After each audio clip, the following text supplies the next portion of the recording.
So this one is a triangle sander. It's a Velcro style pad. So the pads are just Velcro on and off. It's hook and loop is what they call it. They can't actually call it Velcro. Be careful when the pad builds like this. You'll get your paint stuck to it.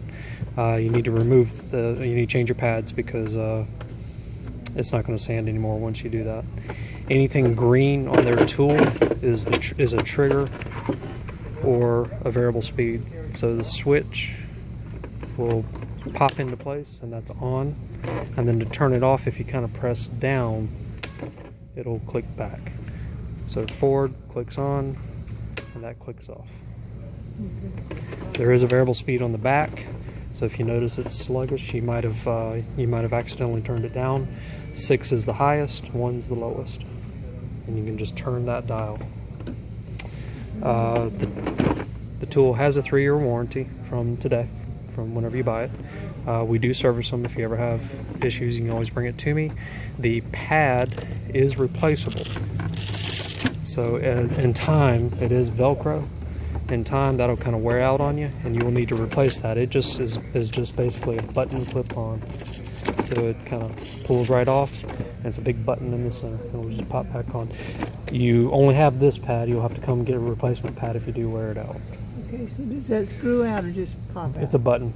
Just like a button, it'll pop out. Oh, okay. Yep, looks like a button. And then when you put it back on, just be sure you line up the holes. I probably won't use it a real lot. Any questions about that one? No, it's pretty simple. Okay. And then I'll go over this real fast. I know you wrote it down. This is your high-speed sander. It's the Bosch. You have your wrench tied to the cord. There's a spindle lock right here. Now that spindle lock, you'll notice, can only do it since I got my phone in my hand. It has to click into spot. It's fallen into a pinhole, so if it doesn't click in immediately, you have to rotate it to find that hole where it falls into place. And that button will actually kind of recess. It's kind of hard for me to do it with one hand.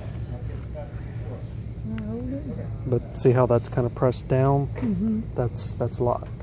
Okay. And once it's locked, then you'll take the wrench. There's a couple of holes there. And then you'll turn it. Now, of course, I have to have my hand on the spindle lock because otherwise it'll just spin. And then counterclockwise removes, clockwise tightens. And when you tighten it, it doesn't have to be ridiculously tight, but... Go ahead and put one on if you can. Mm-hmm.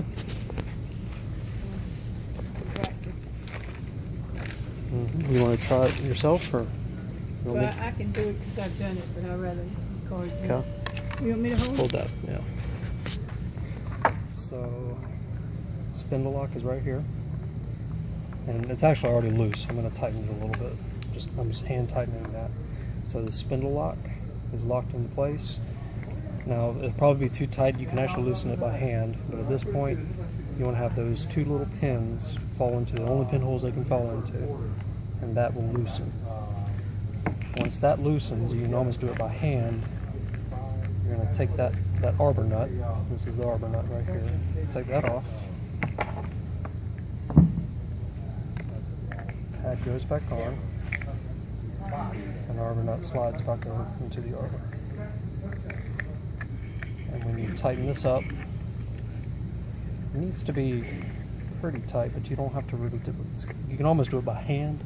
Yeah. But in the very end, I do want you just to kind of bump it with the wrench, just to be sure it's good and tight.